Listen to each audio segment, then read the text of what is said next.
ओम स्थापकाय च धर्मस्य सर्वधर्मस्वरूपिणे अवतारवरिष्ठाय रामकृष्णाय ते नमः। जननीं शारदां देवीं रामकृष्णं जगद्गुरुं पादपद्मे तयो श्रित्वा प्रणमामि मुहुर्मुहुः। नमः श्रीयतिराजाय विवेकानन्दसूरये सच्चित्सुखस्वरूपाय स्वामिने तापहारिणे। भगवान श्री रामकृष्ण देव, श्री माँ शारदा देवी एवं स्वामी विवेकानंद की कृपा से हम सब यहाँ एकत्रित हुए हैं। परम पूज्य स्वामी सुहितानंद जी महाराज, हमारे लिए बड़ा आनंद का विषय है कि आज एक महान दिन रामनवमी शुभ अवसर पर पूज्य स्वामी सुहितानंद जी महाराज हमारे साथ उपस्थित हैं यहाँ पर राजकोट में। और ये हैट्रिक है। ये राम जी की इच्छा से ऐसा हुआ कि पिछले 3 साल से पूज्य महाराज श्री रामनवमी गुजरात में कर रहे हैं। 2 साल बड़ौदा में किया, इस बार राजकोट की पारी। राजकोट में रामनवमी के अवसर पर वे उपस्थित हैं। आप सब की ओर से और रामकृष्ण आश्रम राजकोट की ओर से पूज्य महाराज श्री के चरणों में प्रणाम करते हुए बहुत बहुत उनका हार्दिक स्वागत करता हूँ। और यहाँ पर उपस्थित सभी सन्यासी वृंद, ब्रह्मचारी वृंद, सभी महानुभावों, माताओं, बहनों, भाइयों और जो लोग इसको ऑनलाइन वॉच कर रहे हैं, उन सभी का मैं रामकृष्ण आश्रम राजकोट की ओर से हार्दिक स्वागत करता हूँ। रामनवमी के अवसर पर एक बहुत बड़ी कहानी याद आ रही है, सुंदर कहानी। श्री रामकृष्ण देव कहानी कहते थे। एक भक्त था, परम भक्त श्री राम जी का। वो हमेशा कुछ भी होता तो बोलता था राम जी की इच्छा से। तो वो कपड़े का धंधा करता था। तो कोई पूछता था, भाई एक कीमत क्या है इसकी? बोले जी, राम जी की इच्छा से सूत का दाम 4 आना, राम जी की इच्छा से मजदूरी 2 आना, राम जी की इच्छा से उसमें मैंने मुनाफा लगाया 2 आना, राम जी की इच्छा से उसके बेचने की कीमत 1 रुपया। तो ऐसा पूरा मुनाफा भी बता देता था। अब एक बार ऐसा हुआ कि दुकान से वापस आया, रात को खाना खा करके बैठा था वहाँ पर बरामदे में और राम का नाम ले रहा था। इतना राम का नाम लेने में तल्लीन हो गया, बहुत रात हो गई, वो राम राम राम नाम ले रहा है। उतनी देर में 4 चोर वहाँ से निकले। उन लोगों को बहुत सारा माल मिला था। अब उसको ढोते ढोते वो लोग परेशान हो गए थे। अब रात को कुली कहाँ से मिले? देखा ये भक्त राम राम कर रहा है, बोले उठ। तो बेचारा उठ गया, उसके ऊपर में सब माल डाल दिया, बोले चल। तो चलने लगा, राम राम राम कह के चलने लग गया। उतनी देर में पुलिस आ गई। पुलिस आ गई तो चारों चोर तो रवाना फर गए, भग गए। और ये राम राम करता जा रहा है, उसको पकड़ लिया पुलिस ने, मुद्दे हाल पकड़ लिया, बस उसको जेल में डाल दिया। अब सारे शहर में बात फैल गई, अरे वो परम भक्त, उसको बोले चोरी के लिए ले गए हैं। सबने कहा न्यायाधीश को, जज को, साहब ये कभी चोरी नहीं कर सकता, अपना मुनाफा भी बता देता है, तो परम भक्त है। अरे ठीक है, मैं देखता हूँ। जब जज के सामने उसको पेश किया गया, बस देख कुछ भी छुपाना मत, जो है पूरा सच बोल दे कि जी हजूर मैं कुछ नहीं छुपाऊंगा। राम जी की इच्छा से मैं कपड़े का धंधा करता हूँ। राम जी की इच्छा, उस दिन मैं रात को आया, राम जी की इच्छा से रामचंद्र जी में मेरा बहुत मन लग गया। तो राम जी की इच्छा से बहुत रात देर तक राम नाम ले रहा था। उतनी देर में राम जी की इच्छा से चोर आए। राम जी की इच्छा से मुझे खड़ा करने को कहा तो मैं खड़ा हो गया। राम जी की इच्छा से उन्होंने बोझ मेरे सिर पर डाल दिया।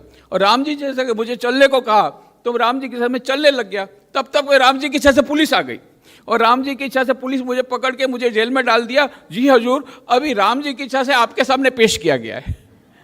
तो जज समझ गया ये तो एकदम परम भक्त है, उसको छोड़ दिया। जाते समय बोला राम जी की इच्छा से छूट गया। तो जो कुछ होता है राम जी की इच्छा से होता है। अभी हम लोग की बात ऐसी थी कि हमने पूज्य महाराज जी को कहा था राम जी की इच्छा से पिछले महीने 22 मार्च को स्वामी आत्मस्थानंद भवन का फाउंडेशन उन्होंने ले किया था। और हमने कहा था कि आपको इसका उद्घाटन के लिए भी आना पड़ेगा। तो उन्होंने कहा था ठीक है, देखते हैं, अभी तो बहुत टाइम लगेगा कंस्ट्रक्शन में। उनको पता नहीं 1 साल में कंस्ट्रक्शन हो गया। अब राम जी की इच्छा से कंस्ट्रक्शन तो हो गया, परंतु राम जी की इच्छा से उनका जो आने का अनसर्टेन। क्यों? ऐसा कहा गया कि पहले अहमदाबाद में जाएंगे, राम जी की इच्छा से रामनवमी के दिन वहाँ पर प्रार्थना भवन का उद्घाटन करेंगे। फिर हमने कहा ठीक है, तो 23 तारीख को हम लोगों ने उद्घाटन की डेट रखी थी, वो भी हनुमान जयंती है, चलो हम लोग हनुमान जी। पर राम जी की इच्छा कुछ ऐसी हुई कि प्रार्थना भवन बना नहीं अभी तक। तो राम जी की इच्छा से फिर हमको ये डेट मिल गई, रामनवमी के दिन पूज्य महाराज से यहाँ पर पधार गए और आज उद्घाटन भी हो गया राम जी की इच्छा से। तो राम जी की इच्छा से सुबह उद्घाटन हो गया आत्मस्थानंद भवन का। फिर राम जी की इच्छा से ऊपर Vivekananda institute of value education culture, ये जो है ऊपर में 6 एग्जीबिशन है, इंडियन कल्चर, स्वामी विवेकानंद, माँ शारदा, रामकृष्ण देव के जीवन संदेश, स्वामी विवेकानंद के फोटोग्राफ, गुजरात में स्वामी विवेकानंद, ये 6 प्रदर्शन आप लोग जरूर देखना। उसका भी पूज्य महाराज जी ने उद्घाटन किया। और राम जी की इच्छा से अभी ये धर्म सभा है, राम जी की इच्छा से हमको पूज्य महाराज जी के आशीर्वचन मिलेंगे। बहुत हम लोग भाग्यशाली हैं कि इस अवसर पर पूज्य महाराज जी आज रामनवमी के अवसर पर हमारे साथ हैं। और यह जो हम लोगों ने बिल्डिंग बनाई स्वामी आत्मस्थानंद भवन, क्यों बनाई? क्योंकि यहाँ पर जब नया मंदिर बना 1979 में, आपको मालूम है ये 6 अप्रैल 1979 में नया मंदिर का समर्पण समारोह हुआ, बहुत बड़ा। पूज्य स्वामी वीरेश्वरानंद जी महाराज, रामकृष्ण मठ रामकृष्ण मिशन 10वें परमाध्यक्ष, उन्होंने उसका समर्पण विधि किया। और जो पुराना मंदिर था उसमें ऑफिस आ गई। तो अब कुछ भक्तों की इच्छा थी कि यहाँ पर पूज्य स्वामी भूतेशानंद जी महाराज ने और कई सन्यासियों ने, पूज्य आत्मस्थान जी महाराज ने, वरिष्ठ सन्यासियों ने यह पूजा पाठ किया है, ध्यान किया है, कितने दीर्घ वर्षों तक, लगभग यहाँ पर वो 1934 से 1979 तक, इतने वर्षों तक यह जो मंदिर था वो वहीं पर था, पुराना मंदिर 44 साल से। तो उसकी जो तरंगे हैं, तो इसलिए वहाँ पर ध्यान कक्ष बनाया जाए। और दूसरी बात ये भी थी कि यहाँ पर जो हमारा पार्किंग है वो पहले उधर था, वो इधर आ गया। तो सब लोग पार्किंग में आते हैं, वहीं पर जूता घर भी है, वहीं से रामकृष्ण देव का दर्शन करते हैं। तो वहाँ पर डोनेशन देने के लिए उनको इतना दूर तक आना पड़ता है। तो ये सब कारणों से हमने सोचा कि वहाँ पर एक ऑफिस को वहाँ पर शिफ्ट किया जाए और वहाँ पर ध्यान कक्ष किया जाए। इस प्रकार से पिछले वर्ष 22 मार्च को पूज्य महाराज जी ने उसका भित्ति स्थापन किया, फाउंडेशन लेंग किया। और ये आप लोगों का सहकार, पूज्य महाराज जी आश्चर्यचकित हो गए, बोले 1 साल में बिल्डिंग कैसे बन गई? मैंने कहा कि इसके लिए तो हमारे आर्किटेक्ट, हमारे इंजीनियर, हमारे बिल्डर और विशेष करके जो मास्टर, उन सबके पीछे कि हमारे मास्टर मैनेजर महाराज, हमारे दर्पानंद जी, इन लोगों ने इतना कठोर परिश्रम किया। 1 साल में बिल्डिंग तैयार, एकदम बिल्डिंग तैयार हो गई। और आप लोग का भी बहुत सहकार रहा। 1.5 करोड़ रुपया करीब खर्च हुआ। उसमें आप लोगों ने जो 70 करोड़ रुपए का दान दिया है, उसका इतने जल्दी आप लोगों ने 1 साल में इतना दान दिया, वह भी उसका कारण है कि इतने जल्दी हो गई। और मुझे पूरा विश्वास है बाकी के 80 लाख रुपए जो डेफिसिट है वो भी आप लोग कर देंगे। और जो लोग 1 लाख रुपए से ऊपर का दान दिया उसका तो सूची वहाँ पर है, पर अभी जगह वहाँ पर बाकी है।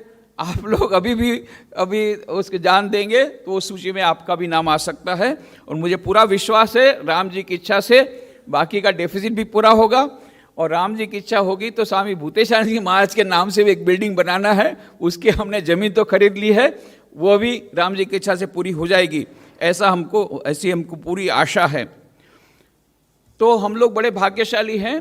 पूज्य स्वामी सुहितानंद जी महाराज तो कई बार आ गए, पिछले वर्ष भी यहाँ पर थे। तो आप लोग सब जानते हैं, जो लोग नए हैं उनको मैं बता दूं कि वो 87 साल की उम्र में भी, 88 साल की उम्र में अभी जा रहे हैं, 88 साल की उम्र में भी सारे देश विदेश में घूमते रहते हैं, सब लोग को आध्यात्मिक मार्गदर्शन प्रदान करते रहते हैं। और उनका वो हमारे प्रेरणा स्रोत है। इस उम्र में भी जिस प्रकार से वो कार्य कर रहे हैं, हम सब के लिए प्रेरणा के स्रोत हैं। उनके चरणों में मैं प्रणाम करता हूँ। और उन्होंने अभी 67 साल से वे रामकृष्ण मिशन में हैं। 1958 में उन्होंने रामकृष्ण मिशन में योगदान दिया। सबसे बड़ी बात है कि उनको मंत्र दीक्षा मिली स्वामी विशुद्धानंद जी महाराज, जो कि हमारे रामकृष्ण मठ मिशन के 8वें परमाध्यक्ष थे, वो भी माँ के शिष्य थे। और उनको एक विशेष सौभाग्य मिला, और एक माँ के शिष्य थे स्वामी प्रेमेशानंद जी महाराज। उनके पास रह कर के उनके निकट संपर्क में आए, उनकी सेवा करने पर उनको मौका मिला है। इस प्रकार से माँ की कृपा उन पर बहुत रही है। उनकी जो 2 किताबें हैं, सारगाछी की स्मृतियाँ और मुसाफिर गठरी, बंगला में प्रकाशित हुई है, विभिन्न भाषाओं में उसका अनुवाद हो रहा है। रामकृष्ण ज्योत में भी हमने कुछ अंश सारगाछी की स्मृतियों के प्रकाशित किए हैं। जब बाद में हो जाएंगे सब लोग तो उसकी भी एक किताब निकलेगी। तो इस प्रकार से हम लोग बड़े भाग्यशाली हैं कि पूज्य स्वामी सुहितानंद जी महाराज आज रामनवमी के अवसर पर हमारे साथ हैं। इस अवसर पर मैं उनको प्रणाम करते हुए हार्दिक स्वागत करता हूं। आप सबका भी इस अवसर पर हार्दिक स्वागत करता हूं। धन्यवाद।